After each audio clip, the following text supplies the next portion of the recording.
Vamos a dar inicio a la conferencia del Grupo de Política Monetaria que corresponde a este mes de octubre. Como siempre, voy a dar primero lectura al comunicado para después estar disponible junto con el resto del panel para responder las preguntas que nos hagan llegar los medios a través del chat en vivo o a través del mail, preguntas que pudieron haber llegado anteriormente. Las caídas de actividad, demanda y empleo asociadas a la pandemia del COVID-19 han sido muy profundas como resultado de las medidas tomadas para contrarrestar la propagación del virus. El tercer trimestre de este año ha estado marcado por un relajamiento de las restricciones en muchas regiones del mundo, favoreciendo una cierta recuperación económica. Pero se observan rebrotes del virus, particularmente en Europa, que están llevando nuevas medidas restrictivas, pero menos intensas que las que se observaron en la primera parte del año. América Latina ha sido afectada por el COVID-19, con graves consecuencias económicas, las más severas entre los países emergentes. En Chile se observa una cierta recuperación en el tercer trimestre, pero la contracción de la actividad y el empleo siguen siendo intensas comparadas con el mismo periodo del año anterior. Aunque se mantiene cierta preocupación respecto de la fortaleza y duración de esta recuperación, el escenario central sigue siendo de una reactivación económica gradual que continuaría y se acentuaría en el próximo año. La inflación se incrementó en septiembre, llegando al centro del rango meta, destacando la elevada inflación de los alimentos. En este contexto, el GPM recomienda mantener la tasa de política monetaria en su nivel actual de 0,5% y continuar aplicando medidas monetarias no convencionales para mantener estabilizado el sistema financiero y facilitar el flujo de fondos a familias y empresas. A 9 meses de iniciada la pandemia, los casos confirmados de COVID-19 a escala global exceden los 37 millones, de los cuales algo más de 1 millón han lamentablemente fallecido. La crisis sanitaria desencadenó una crisis económica de gran profundidad asociada a las restricciones implementadas para contener el virus, que han resultado en choques contractivos de oferta y demanda agregada.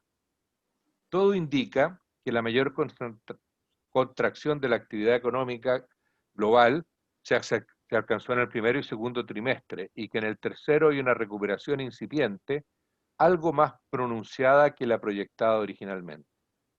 Esto ha llevado a corregir ligeramente al alza las proyecciones de crecimiento del PIB global a paridad de poder de compra de este año, según el panorama económico global del Fondo Monetario. Desde menos 5,2% que proyectaban en junio a menos 4,4% en el reporte de octubre que fue emitido ayer, siendo esta la primera corrección al alza del pronóstico global desde que se inició la pandemia. Las economías avanzadas registran la mayor corrección en la caída de la actividad, de menos 8 a menos 5,7, mientras que el PIB del conjunto de las economías emergentes y en desarrollo sigue cayendo a un similar ritmo de solo menos 3%, gracias a China, que no ha sufrido mayor recesión. En este grupo, por lo mismo, hay fuertes disparidades. Mientras las economías asiáticas registran una caída menor en el PIB, las economías latinoamericanas ven caer su PIB en casi 10%.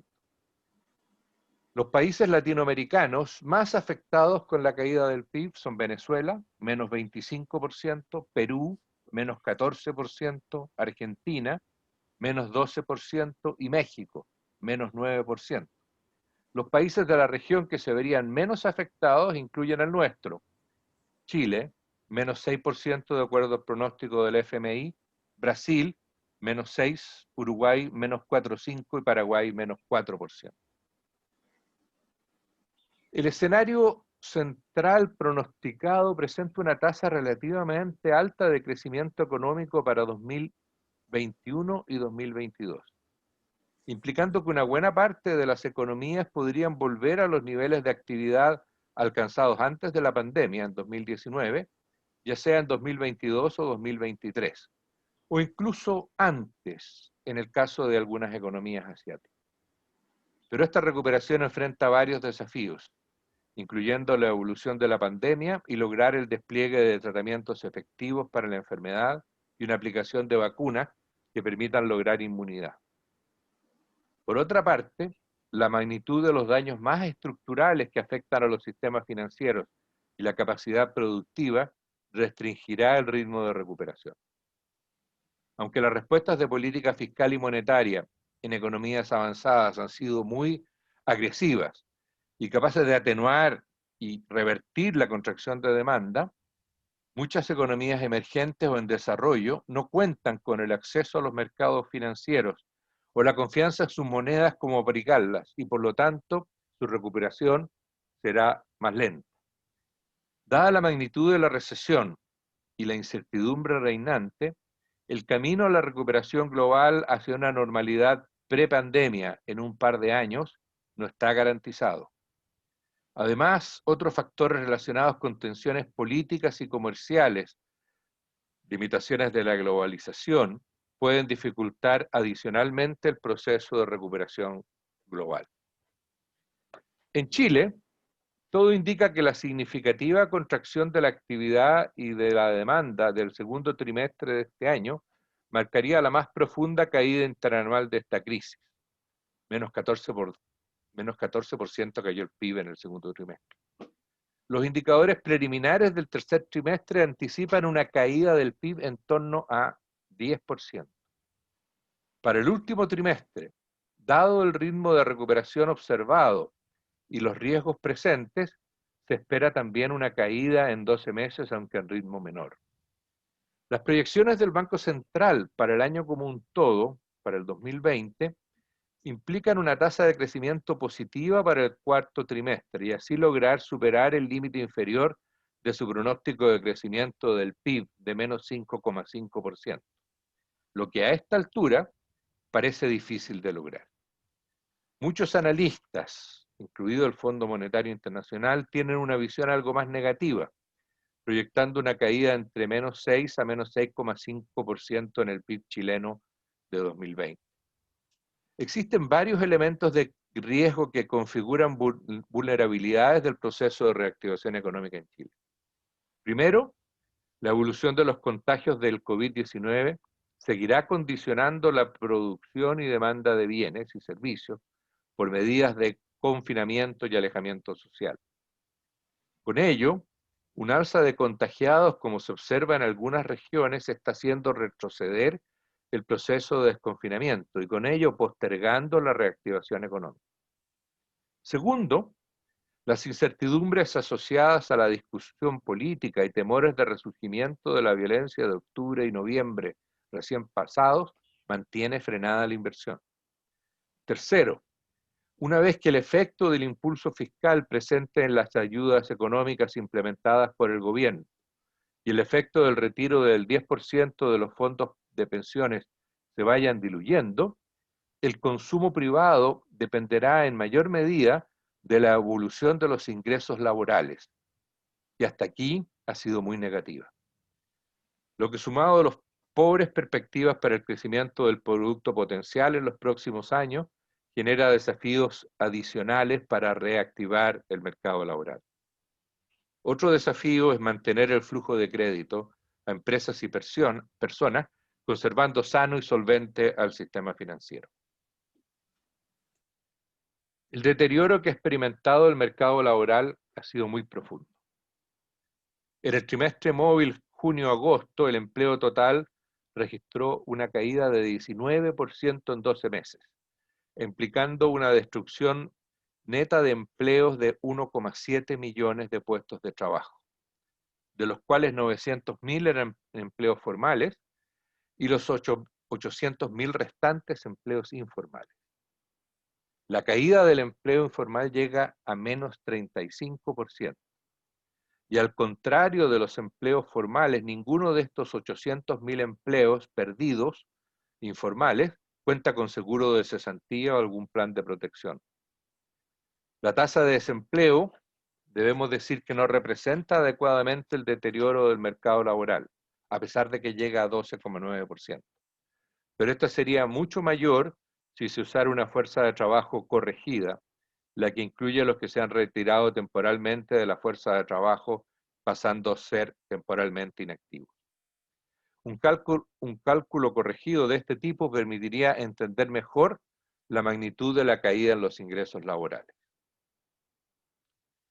Los últimos datos de empleo no representan una mejoría muy significativa, aunque el empleo mejora claramente respecto al trimestre móvil anterior. La caída del empleo en 12 meses sigue siendo del orden de 20%. Esto da cuenta del lento avance que tendrá la recuperación del mercado laboral y la necesidad de sostener medidas fiscales que apoyen la reactivación de la actividad y el empleo. El gobierno ha anunciado un presupuesto expansivo para 2021, con 9% de incremento real en el gasto total y 15% de expansión del gasto de capital. El presupuesto está muy enfocado en medidas pro inversión y pro empleo. Estos estímulos deberán ser complementados por medidas estructurales que incentiven la mantención y creación de empleos en el mediano y largo plazo. La inflación en septiembre sorprendió al alza, con lo que la inflación IPC en 12 meses volvió al centro del rango meta, 3,1%.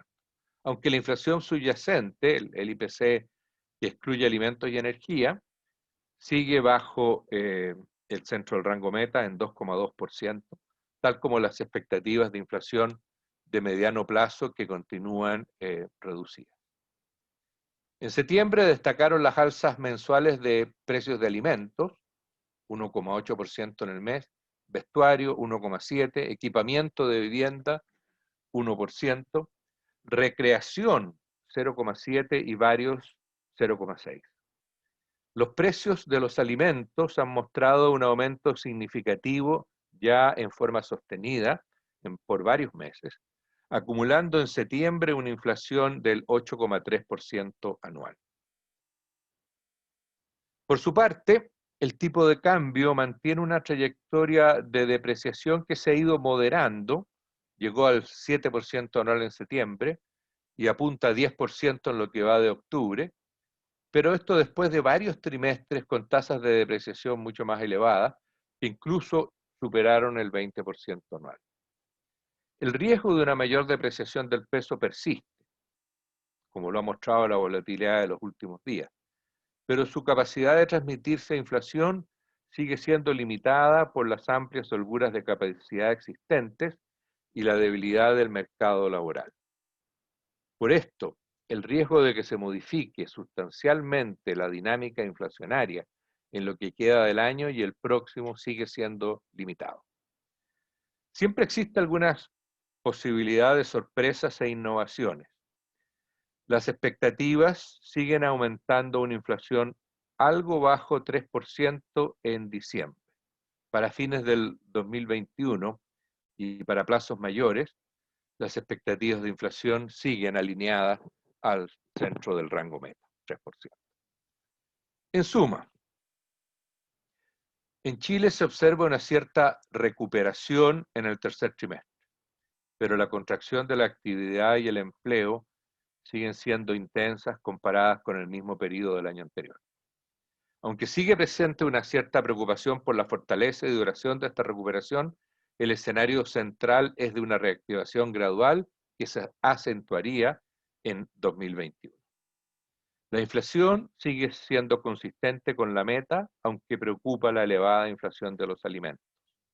En este contexto, el Grupo de Política Monetaria recomienda mantener la tasa en sus niveles actuales de 0,5% y continuar aplicando medidas monetarias no convencionales que mantengan estabilizado el sistema financiero y faciliten el flujo de fondos a familias y empresas.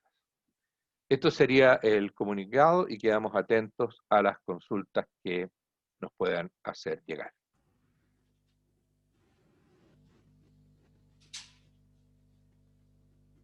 ¿Hay algo en el chat? No, Si pero no, si podríamos quiere, partir por las que tienes pregunta, tú, Juan Pablo. sí. Ya esto es de Nicolás Paut de CNN, dice, ayer en una conferencia, el presidente del Banco Central dijo que si el país decide hacer una nueva constitución, hay que pensar la mejor institucionalidad fiscal para Chile, no solo defender lo que ya existe. Entonces la pregunta que dice es, ¿qué se puede repensar fiscalmente? Por ejemplo, que no sea solamente el gobierno el que tenga la exclusividad para determinar el gasto. ¿Qué otro organismo podría? ¿Congreso? ¿Banco Central? Esa es la pregunta. Perdón, pero a ver, yo creo que hay una tradición en Chile eh, que creo que nos ha servido bien a lo largo del tiempo y que se deriva de muchas experiencias históricas no muy favorables, que es precisamente mantener la iniciativa exclusiva del Ejecutivo en materia de gasto. Esto permite ejecutar un presupuesto de acuerdo a sus diseños y poder mantener eh, el esquema de cumplimiento de las metas fiscales. Yo creo que el comentario del presidente del Banco Central se refiere a desarrollar mejor la institucionalidad fiscal en torno a las metas, su definición, su seguimiento, sus cláusulas de escape, etcétera. Y en particular que lo que ha estado en la discusión es complementar el diseño que actualmente existe de una meta fiscal estructural con una meta para el endeudamiento, ¿no? Para el endeudamiento máximo y para el endeudamiento al cual se debería tender en el mediano y largo plazo, ¿no? Eso es lo que yo podría, digamos, responder como primera reacción. Carlos. Carlos, Quería sí, complementar un poco lo de Guillermo, estando en general muy de acuerdo. Primero, creo que fortalecer todo el ámbito de las reglas fiscales, la institucionalidad fiscal, debe ser una tarea que, digamos, debemos acometer, más allá si la opción apruebo o rechazo sale victoriosa el próximo 25 de octubre. Yo creo que en este sentido deberá ser una materia de perfeccionamiento continuo. Y la experiencia reciente, digamos, nos demuestra que la regla fiscal que fue instaurada el año bajo la presidencia, digamos, del presidente Lagos, que fue, yo creo, un gran avance, digamos, en los últimos años se ha visto, digamos, un poquito deteriorada en el sentido de que ha perdido credibilidad, hay una serie de, digamos, de argumentos a favor y en contra de cómo se miden estas cosas. Entonces pienso yo que debemos, en ese sentido, complementar quizás las reglas fiscales en el ámbito de lo que plantea efectivamente Guillermo, por ejemplo, con una meta de máxima de deuda fiscal. Y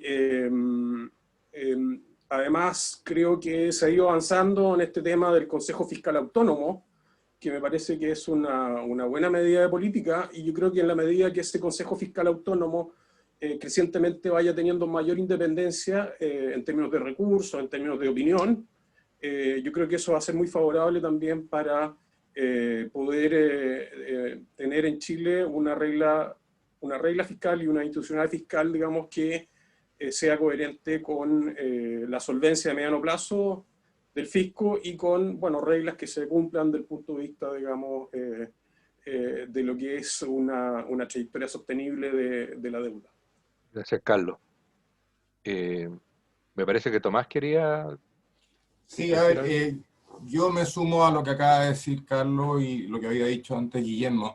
Yo creo que la iniciativa exclusiva del Ejecutivo en materia de gasto que involucra recursos públicos es clave y no es casualidad que se levante este punto a puertas del plebiscito y del inicio de un proceso de una nueva constitución. A mí me parece central que las cosas que han funcionado bien las preservemos. Una de ellas, sin duda, es la independencia del Banco Central, que nos ha permitido, entre otras cosas, poder manejar desde el punto de vista de respuesta política económica esta crisis más parecido a lo que lo han hecho las economías desarrolladas que el resto de las economías emergentes. Eso me parece clave.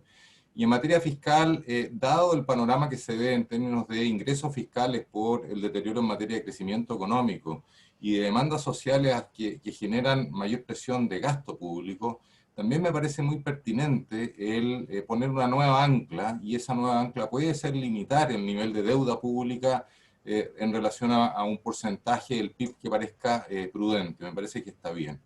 Y por último, sí, yo creo que fortalecer un consejo fiscal asesor, darle más autonomía, darle presupuesto, independencia, elección de sus autoridades en un ciclo que trascienda al ciclo político, y todo ello refortaleciendo entonces su capacidad de dar una visión técnica independiente, me parece también de la mayor relevancia. Y agregaría por último el que es muy necesario avanzar en mayor eficiencia en el gasto público, y en ese sentido pueden haber otras instituciones o ser el mismo Consejo Fiscal Asesor el que tome la tarea de evaluar con criterios técnicos la eficiencia del gasto. Y sabemos que existen programas de evaluación, o sea, que existen hoy día evaluaciones de los programas y que en principio se están tomando más en cuenta al momento de autorizar o no la renovación del presupuesto de esos programas, pero yo creo que se puede avanzar mucho más y se puede hacer un seguimiento en el tiempo respecto de si es que lo que estaba contemplado que iba a lograr el aumento de presupuesto a un determinado ítem, efectivamente se va cumpliendo en el tiempo, cuestión que ya hacen otros países con éxito, el caso de Australia y Nueva Zelanda, y me parece que son interesantes. Eso nomás. Gracias, Tomás. Dos cosas, a ver, comparto totalmente, así que no voy a repetir lo que ya repitieron todos ustedes, porque efectivamente creo que es muy importante este tema y hay que avanzar, sobre todo en el Consejo Fiscal Asesor Autónomo, y que tenga más independencia. Solamente decir dos cosas. Creo que es importante efectivamente tener un ancla de mediano plazo, y en eso, como ustedes bien dijeron, tener un techo a la deuda puede ser un mecanismo, pero conceptualmente creo que lo relevante es efectivamente poder anclar las decisiones de corto plazo con las decisiones de mediano y largo plazo, de medida que ocurran las medidas de corrección cuando estas son necesarias. Efectivamente es necesario tener cláusulas de escape, siempre quizá uno puede tener razones para aumentar el gasto público en un determinado periodo, pero si uno no está anclado a una medida de corregir ese desbalanceamiento o descalce del corto plazo en los próximos ejercicios, efectivamente uno puede entrar en una espiral en donde la sostenibilidad fiscal se ve fuertemente perjudicada. Y lo segundo, yo creo que es importante avanzar en convencer también a la gente, a la sociedad, a los técnicos, a los políticos, de la importancia que tiene mantener un Estado y un sector fiscal solvente.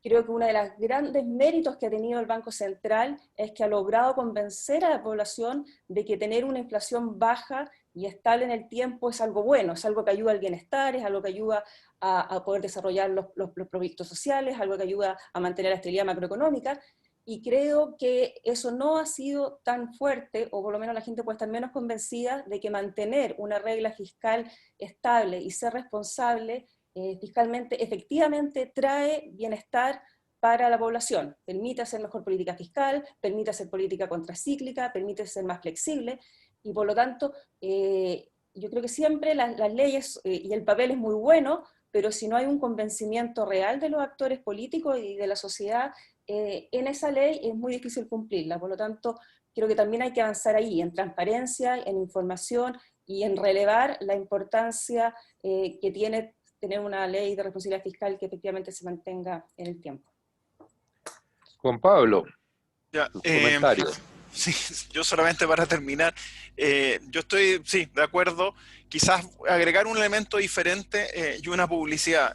Un elemento diferente es que, claro, todos estos argumentos técnicos yo creo que también hay que sopesarlo con lo que significa la parte fiscal, también parte es un equilibrio político, ¿ya? Entonces puede ser que los técnicos tengan un consenso en fondo ciertos elementos, pero también tienen que traspasar al equilibrio de la economía política de esto. Entonces, en realidad, si uno mira las tendencias en varios países desarrollados, las deudas vienen creciendo y en general, académicamente, lo que se percibe es que el valor del corto plazo ha crecido excesivamente con respecto a una visión de mediano y largo plazo responsable y sustentable.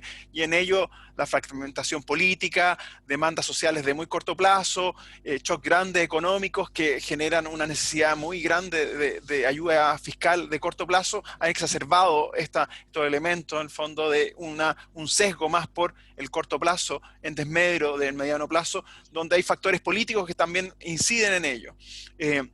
Y la publicidad tiene que ver con, claro, que nosotros el año pasado con un trabajo más multidisciplinario con Rodrigo Valdés, Ernesto Silva y Sebastián Soto, hicimos un documento sobre, como una propuesta, y esto lo empezamos a elaborar antes del estallido social, sobre las tensiones fiscales que estaban surgiendo y que tenían que ver con un nuevo sistema de responsabilidad fiscal, que de alguna manera pusiera también los incentivos no solamente en el mundo técnico, sino también en el mundo político, por poner más alto ese estándar de responsabilidad fiscal, y donde hay el Consejo Fiscal Autónomo es un elemento, pero podría uno pensarse en otras instancias que también le diera un poquito más al Congreso, por ejemplo, como es en Estados Unidos, que una oficina de presupuesto en el Congreso que pueda evaluar de forma más elaborada el fondo de los presupuestos o proyectos de ley, poniendo un elemento de responsabilidad fiscal cuando se mira hacia adelante. O sea, hay un contexto de varios incentivos e institucionalidades que uno podría avanzar. Si uno elimina la responsabilidad exclusiva del presidente o del Ejecutivo, eso es mucho más importante aún, ¿ya? Porque de alguna manera esa posibilidad, aunque de facto en lo más reciente no se ha operado bajo ese criterio de la responsabilidad exclusiva del presidente, es necesario que si se elimina eso hay que repensar qué otros elementos van a garantizar de alguna manera que los incentivos por una responsabilidad de una sostenibilidad fiscal puedan seguir siendo vigentes mirando hacia el futuro. Perfecto, muchas gracias. ¿Tenemos más consultas? Sí, en el chat hay una consulta que dice, ¿qué opinión les merece las proyecciones del Fondo Monetario Internacional sobre Chile? Se advirtió que el PIB per cápita de Chile caerá a su menor nivel desde el 2016. En palabras simples, ¿esto significa que Chile será 4 años más pobre? Esa es una pregunta. Ya. Mira, Bueno, efectivamente, yo tengo ahí hecho un cálculo, el Banco Central de Chile también había hecho una estimación. Mi estimación es que desde el punto de vista de ingreso per cápita, a fines del 2022, Chile va a tener un ingreso per cápita 6,8% inferior al que tenía a fines del año 2018. En este escenario que estamos viviendo respecto de lo que habría sido, bueno, un escenario sin estallido social y sin pandemia, para tener una referencia. Entonces, bien relevante esto. Guillermo en el comunicado hizo ver un punto que a mí me parece central, y es que terminados los efectos transitorios del retiro del 10% y de las transferencias extraordinarias que se han generado para mitigar los problemas de ingreso de las familias, las familias van a tener que volver a sostener su nivel de gasto a partir de los ingresos laborales, y los ingresos laborales se están viendo profundamente afectados. Mi estimación es que la masa salarial este año, medida en términos reales, va a caer del orden de 12,12% promedio año respecto del año 2019. Y que el próximo año crecería 7,7%. Es decir, a fines del próximo año, todavía la masa salarial sería del orden de 4,6% inferior a la que teníamos el año 2019. Esto es una muestra, ¿cierto?, de cómo la capacidad de demanda por consumo de los hogares se va a ver resentida por un prolongado periodo de tiempo. Y termino diciendo que lamentablemente no es muy auspiciosa la velocidad de recuperación del empleo en el contexto que también mencionó Guillermo de bastante incertidumbre en el ámbito político institucional. A mí me toca asesorar a empresas importantes y a grupos económicos y créanme que las decisiones de inversión están en un compás de espera, viendo cómo se van desarrollando los eventos políticos que tenemos en los próximos trimestres. ¿Y por qué es tan relevante esto? Porque si es que no se recupera la inversión como el Banco Central proyecta. Yo soy más pesimista que el Banco Central en materia de recuperación de la inversión para el próximo año. El empleo también va a tardar bastante en recuperarse. Entonces, vamos a estar discutiendo cambios institucionales profundos en este país, en una situación muy deteriorada en materia de empleo e ingresos familiares. Y ese es un tema sensible que hace que el manejo político de esta situación sea, a mi juicio, mucho más desafiante. No sé, Juan Pablo, ¿quieres decir algo o Verónica? Yo cierro. Verónica, tu micrófono. Micrófono. Sí, solo complementar que efectivamente esto de lo que pasa en el corto plazo no hable que sea una pregunta que también es relevante o quizás más relevante, que es ver qué va a pasar efectivamente después de 2 o 3 años más. La verdad que ya antes de la pandemia teníamos bastantes desafíos en términos de productividad, de mejoramiento de los mercados laborales, de adecuaciones tecnológicas de los sectores productivos. Y efectivamente, si bien va a venir una recuperación con bastante heterogeneidad, es decir, algunos sectores puede ser que comiencen a recuperarse, pero hay otros que van a quedar muy mal parados, efectivamente hay sectores que van a quedar permanentemente dañados. Si esto se le suma una trayectoria del producto potencial bastante baja y pobre, adecuaciones que se han acelerado tanto en el mercado laboral en términos de flexibilidad, en términos de introducción de nuevas tecnologías, en términos de cómo funcionan ahora las cadenas de valor, y desafíos que están ahora más presentes en el sector productivo. A mí me preocupan los años que siguen, es decir, la trayectoria después del 2022, 2023, y cómo la economía va a enfrentar ya no solamente los desafíos que tenía antes y que habían estado entrampados por mucho tiempo, sino también ahora cómo lo hace con una mochila de, efectivamente, sobre todo de gasto fiscal y de deuda, que ha sido necesario utilizar en esta pandemia. Entonces, la pregunta, más bien yo la quería conectar con la preocupación y los desafíos y la vulnerabilidad en que está en este momento la economía para poder responder en el mediano plazo con tasas de crecimiento más altas, generación de nuevo empleo y sobre todo adecuación del mercado laboral y de los sectores productivos a los desafíos internos y externos que se vienen. Juan Pablo. Yo no tengo nada, o sea, creo que se ha dicho todo. Hay elementos sobre el corto plazo, que es la pregunta del Fondo Monetario, que yo creo que en el comunicado estaba bien puesto toda esa tensión con respecto a qué pasa el cuarto trimestre, que hay una visión de cómo es el cierre del año y hay incertidumbre, y eso está en el comunicado. Y sí, a mediano plazo, claro, el crecimiento potencial es lo más prioritario para poder, de verdad, poder mejorar el estándar de vida de la sociedad como un todo. Gracias. Carlos. No, yo, digamos, la pregunta que hace el periodista de ADN, Andrés Huerta, bueno, claramente hay un retroceso en el ingreso per cápita, como se explicó en el comunicado y también lo explicó Tomás. Y yo creo que el desafío está prácticamente muy, muy importante lo que pase en la recuperación, en las expectativas.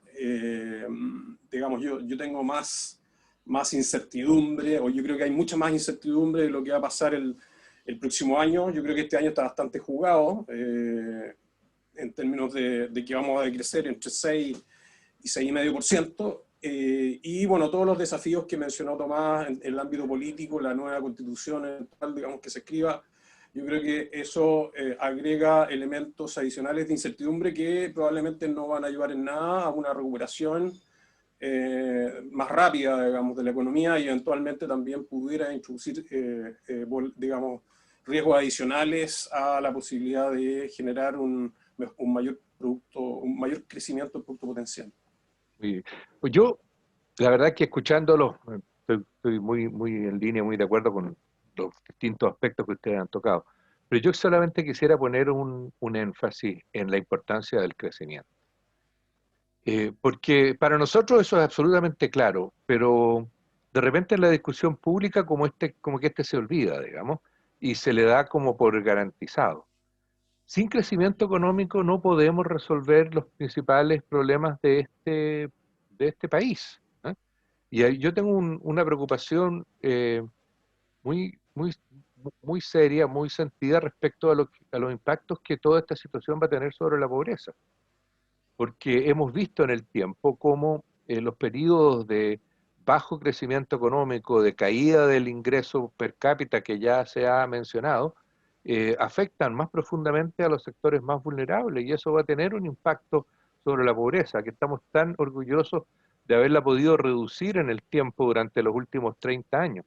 Y ahora podemos estar enfrentando en ese sentido un retroceso.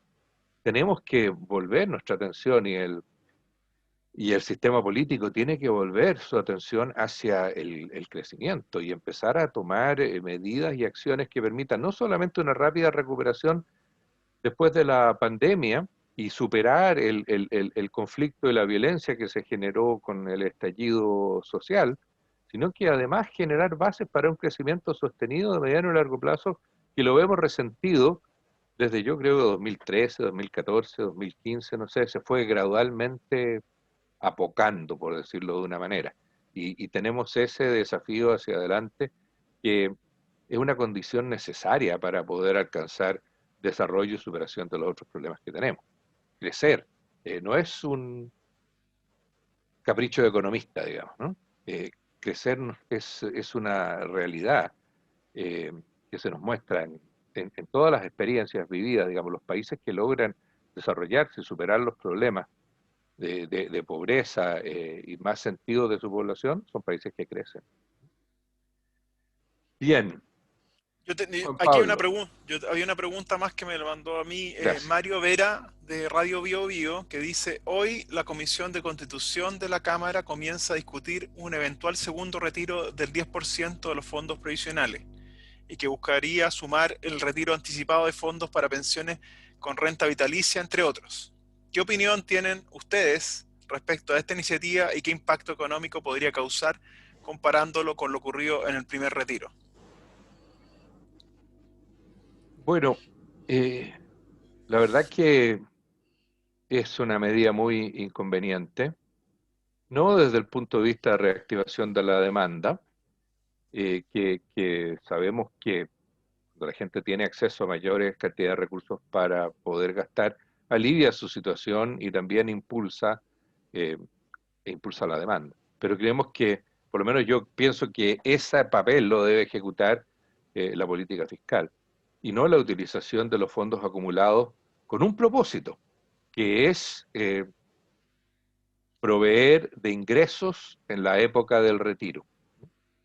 Para esa gente que retira un segundo 10%, se va a ver afectada en sus pensiones. Va a ver sus pensiones caer y caer hasta el nivel mínimo, que sabemos que es muy, muy reducida. Y eso es lo que hace completamente inconveniente esa medida, que ojalá no prospere. Lo que debemos poner énfasis hoy día para superar los efectos de la pandemia es en medidas de apoyo a través de la política fiscal, y no a través de comprometer la situación del sistema de pensiones a futuro.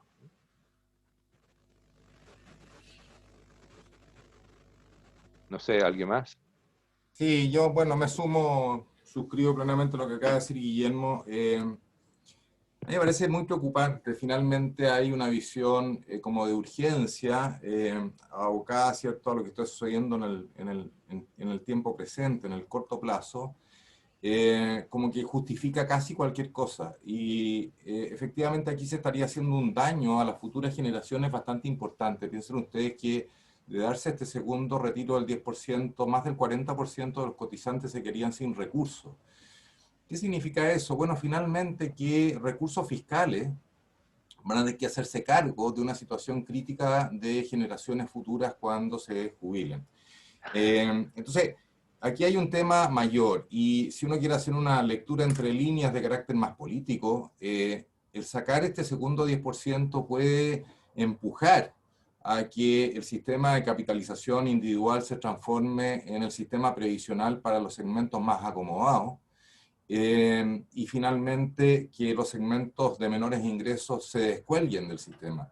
Cuestión que probablemente está en las intenciones de parte del mundo político, y que a mí me parecería re complicado, porque estoy convencido que, habiendo una necesidad sin duda de apoyar por la vía un pilar solidario o el instrumento que se desee las jubilaciones de quienes no alcanzan a ahorrar lo suficiente para tener una jubilación digna, eso me parece muy bien, pero también me parece central el que todos los trabajadores contribuyan a su jubilación y que además eso vaya empujando a la idea de formalizar el mercado laboral, de manera tal, ¿cierto?, que la participación del empleo formal dentro del total del empleo sea cada vez mayor para que el sistema pueda funcionar.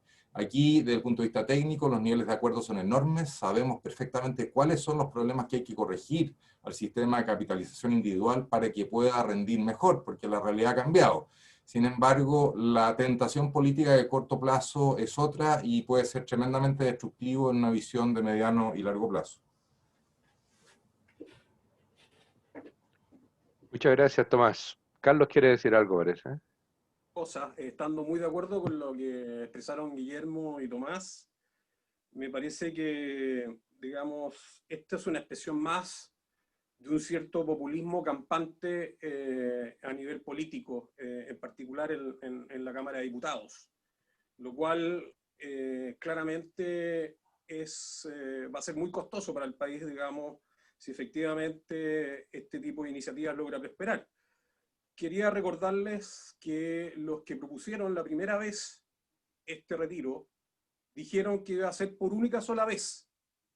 Y parece que se les olvidaron las palabras que ellos dijeron. Es decir, el tema de credibilidad para algunos políticos es un tema que no tiene ninguna importancia.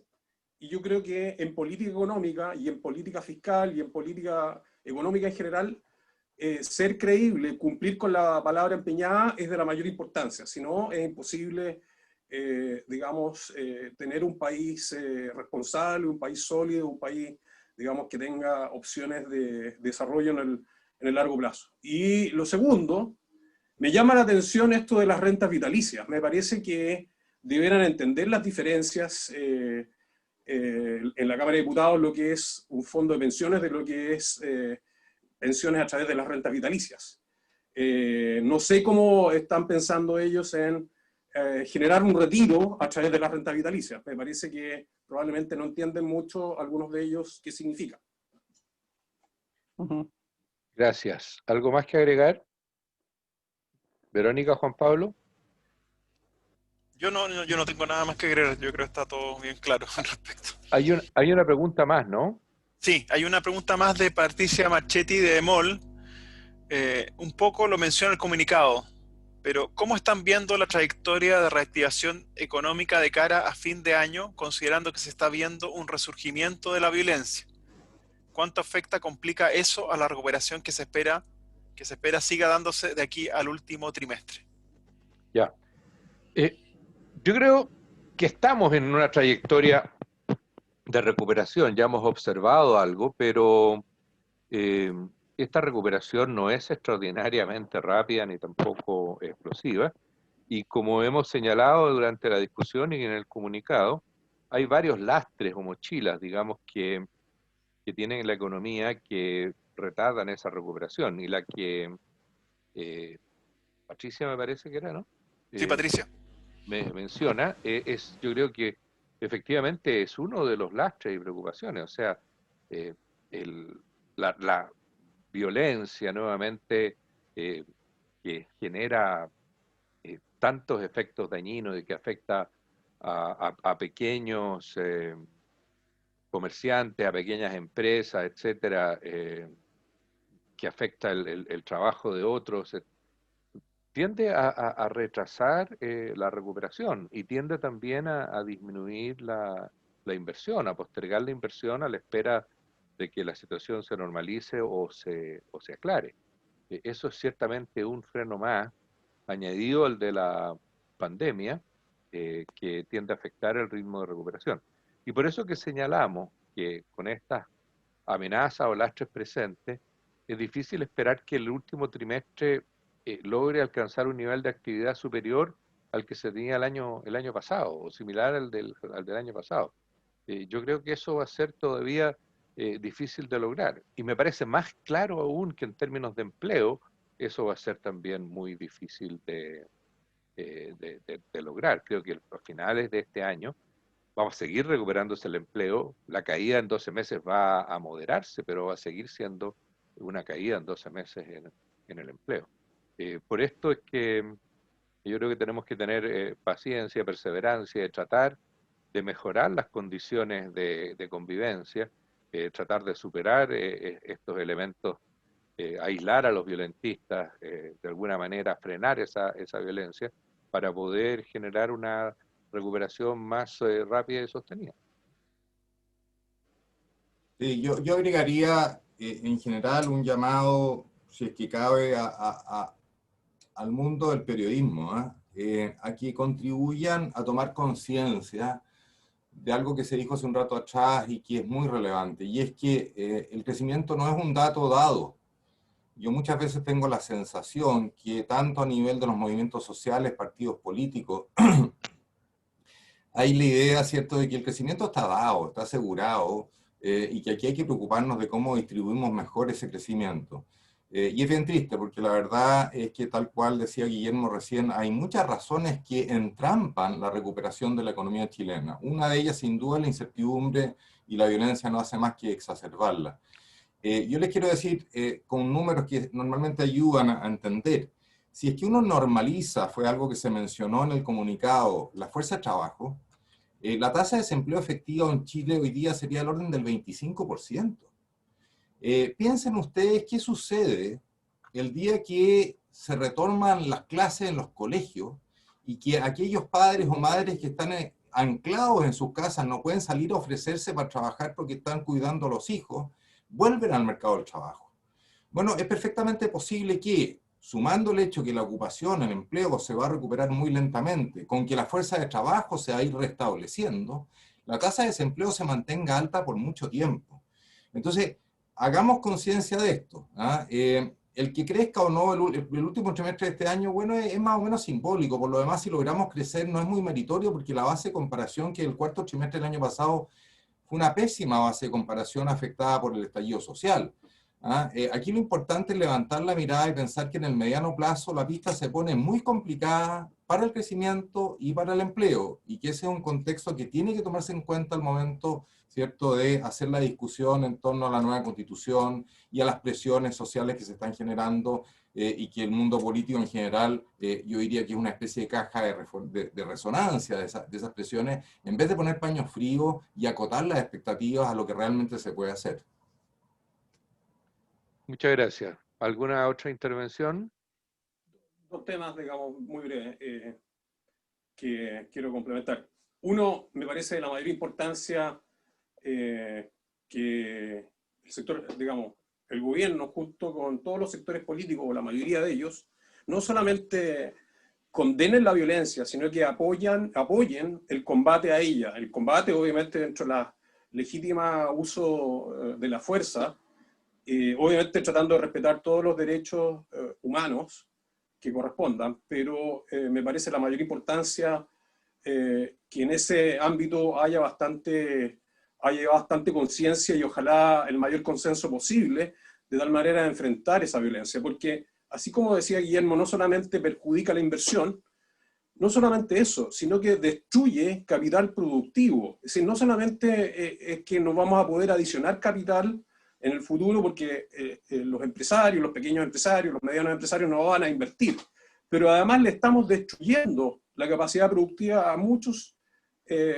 pymes, a muchos empresarios, y eso es nefasto. Además estamos destruyendo bienes públicos, los que digamos, son elementos, digamos, personas que están en este tema de la violencia.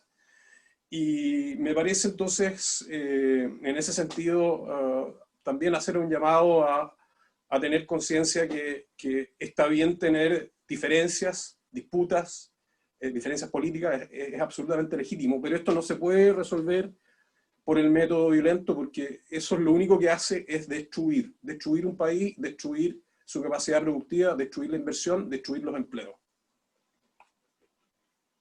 Bien. A ver, entonces, habría espérate un momentito. Podía hacer solamente una cosa nomás, para un matiz al respecto. Yo creo que igual es importante reconocer que hay demandas sociales legítimas en todo esto. yo creo que eso es importante no pasarlo por alto. Pero obviamente que todos estamos bien de acuerdo con que no puede ser la forma de manifestarse en ellas la violencia y la destrucción, en el fondo el camino para eso, ¿ya? Y para eso, y para lograr soluciones, se necesita priorizar cuáles son las demandas sociales, y de alguna manera los actores políticos también tienen que poner de su parte y no extremar sus posiciones. Yo creo que esta visión de que como que yo no puedo ceder en nada, en realidad los actores políticos tienen que mostrar de que un esfuerzo por ceder, y que los caminos, obviamente, cuando hay posiciones desencontradas, va un camino entre medio. Y esa oposición a tratar de buscar acuerdos, y que buscar acuerdos es algo malo per se, en el fondo que yo cedí y el otro cedió, como que se ve algo que uno perdió. Yo creo que ese es el mensaje incorrecto, en realidad, mostrar en que uno puede priorizar y encontrar y ceder en el fondo en posiciones que nunca se van a encontrar, pero por lo tanto, como nunca se van a encontrar, uno tiene que ceder y poder transmitir que en el fondo el camino de la violencia tampoco es la forma de solucionar esas demandas sociales. Bien, muchas gracias. Una cosa chica, sí, yo también. Ajá.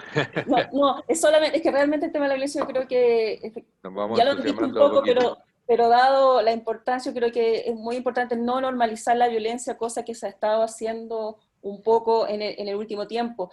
Y un poco en línea a lo que decía Carlos y Juan Pablo, efectivamente, no basta solamente con decir que uno está en contra de la violencia, sobre todo los actores políticos, con la responsabilidad que tienen de decir que están en contra de la violencia, sino que hay que tomar acciones concretas. Y eso es lo que de alguna manera se echa de menos. Y en eso yo creo que Juan Pablo ha dado en el clavo, o por lo menos una reflexión muy, muy, muy relevante, que la forma de que estas palabras se transformen en acciones concretas que no solamente condenen la violencia, sino que permitan efectivamente dar solución en parte a las demandas sociales, es tratar de ponerse de acuerdo, es tratar de mostrar altura de miras, de tratar de encontrar al otro, porque creo que un país con violencia no solamente afecta el crecimiento económico, la capacidad de emprendimiento, el derecho natural que tienen las personas, por ejemplo, a emprender, pero más allá de los efectos económicos que ya lo han mencionado, existe el derecho de poder vivir en paz en una sociedad.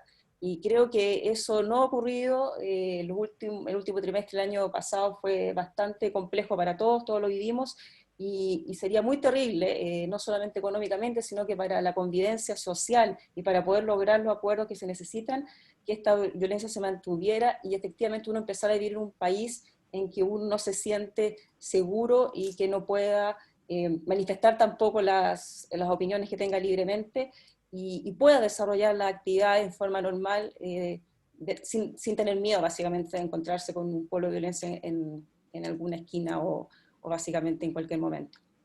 Gracias, Verónica. Veamos si queda alguna otra pregunta. Me parece que Lina quería preguntar. Sí, es a propósito de la pobreza, de la preocupación por la pobreza. Dado todas las restricciones que tiene la política fiscal, lo que usted han mencionado, bueno, entonces, ¿qué significa todo esto? ¿Que los pobres pueden esperar? ¿Qué propuesta puede ser más asertiva para enfrentar la situación, el desplazamiento en que están los sectores más vulnerables, y sobre todo ahora en el tema educacional, donde están más rezagados los que no tienen acceso a internet, qué sé yo? Bueno, A ver, sí, perdón. yo creo que enfrentamos grandes desafíos. Los tenemos históricamente, y a través del tiempo hemos visto que cuando lo hemos podido superar es cuando la economía ha podido funcionar de una forma más ordenada, organizada, con mayor crecimiento económico, en paz y tranquilidad. Esas son las condiciones que nos permiten mejorar la situación de los más pobres, digamos. En realidad, todas las épocas de crisis, eh, lo muestra nuestra historia, han sido tremendamente desfavorables para los grupos más desprotegidos. Por eso queremos insistir en la importancia de tratar de retomar el crecimiento. Yo creo que es muy importante notar que las herramientas de política fiscal sirven para asistir a algunos, ¿no es cierto? Sirven para mejorar la condición de algunos, pero esas herramientas de política fiscal se alimentan de los recursos que genera el crecimiento, en primer lugar. Y en segundo lugar, la llegada de la política fiscal no es a todos, digamos. Lo que genera mejores condiciones para todos es el crecimiento y la actividad económica.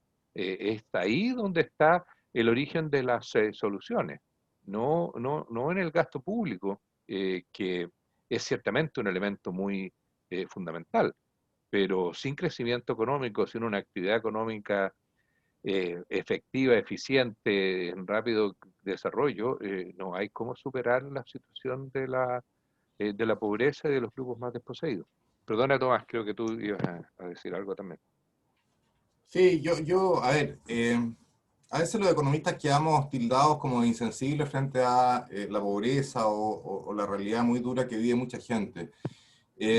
Pero yo creo que en este caso hay que hacer una distinción entre la emergencia, la urgencia de corto plazo, que efectivamente está latente hoy día, con un incremento que puede ser 4 o 5 puntos porcentuales de la población que pasan a la pobreza nuevamente.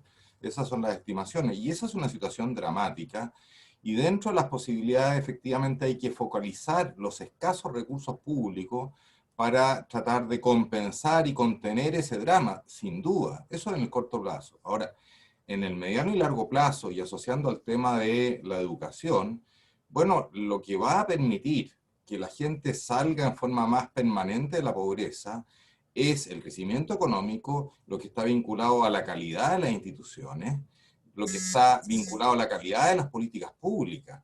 Esto no es un acto de voluntad, de que todos queramos en una actitud generosa de que no haya pobreza. Aquí hay un acto de realidad. La gente sale en forma permanente de la pobreza cuando lo que genera a través de su aporte a la sociedad trabajando le permite generar un ingreso que lo hace salir de la pobreza en forma permanente. De la pobreza no se sale por la vía asistencial. La vía asistencial es una situación transitoria. Entonces, educación, por supuesto, prioritario. Y para eso, y con esto termino, se requiere, que yo creo que de toda nuestra institucionalidad, lo que hoy día más flojo se está dando, capacidad política, capacidad de generar consensos y acuerdos políticos para avanzar. Aquí hay diagnósticos técnicos que se arrastran por mucho tiempo, en materia previsional, en materia educacional, etcétera, pero no ha habido la capacidad de articular acuerdos políticos en torno a esos acuerdos técnicos. Entonces, aquí el desafío para el mundo político, que más que avivar, ¿cierto?, el descontento y la presión social, empiecen a tener capacidad de generar acuerdos con una mirada larga. Esa es la única solución de largo plazo. En el corto plazo, ocupemos los recursos escasos que tenemos para tratar de amortiguar una situación que yo comprendo que es crítica desde el punto de vista social. Carlos. Solamente para complementar, porque estamos bastante de acuerdo en lo que yo por lo menos estoy de acuerdo con lo que ustedes han dicho previamente. Yo creo que todo lo que sea generar políticas económicas y un ambiente político que estimule la inversión y el crecimiento económico nos va a ayudar mucho en poder volver a retomar la senda de ir superando el tema de la pobreza. Lo segundo, que yo creo que a muchas personas, no en el ámbito de los economistas, pero sí en el ámbito más político, se olvidan también de la necesidad de modernizar el Estado. El Estado tiene que ser más eficiente. Es decir, en el fondo, el Estado allega una cantidad de recursos, estamos hablando de 70.000 millones de dólares de gastos, y yo creo que ahí, sin duda alguna, hay espacio para ser más eficiente y para justamente abordar de mejor manera la posibilidad de ayudar, de asistir a la gente más pobre para ayudarla a salir de esa situación. Entonces yo llamo justamente a que los sectores políticos se pongan de acuerdo en la necesidad de la modernización del Estado para tener un Estado más eficiente que justamente haga mejor la pega de focalizar el gasto y generar programas que efectivamente, programas fiscales como también lo mencionó Tomás, que vayan en ayuda y focalicen la ayuda en los más pobres y descartar a aquellos que no funcionan definitivamente, no tener miedo a eso. Y por último, siendo yo una persona que estoy de acuerdo en general con la inmigración, me parece que este país hoy día no resiste una política de puertas abiertas absoluta a todos los inmigrantes que quieran venir a Chile. porque no tenemos capacidad de absorción, no tenemos recursos tampoco, y sobre todo personas que a lo mejor son personas poco capacitadas, poco entrenadas, que vengan acá y eventualmente también empiecen a necesitar la ayuda del Estado. Primero resolvamos nuestros propios problemas, digamos, no agreguemos más problemas a los que ya tenemos suficiente. Bien. Oye, yo no sé si es que se dijo en un momento, Juan Pablo, de que tú estás grabando esta reunión y que los medios que estén interesados podrían recibir la grabación de la reunión para que saquen sus cuñas en los temas que les parezca relevantes, ¿ah?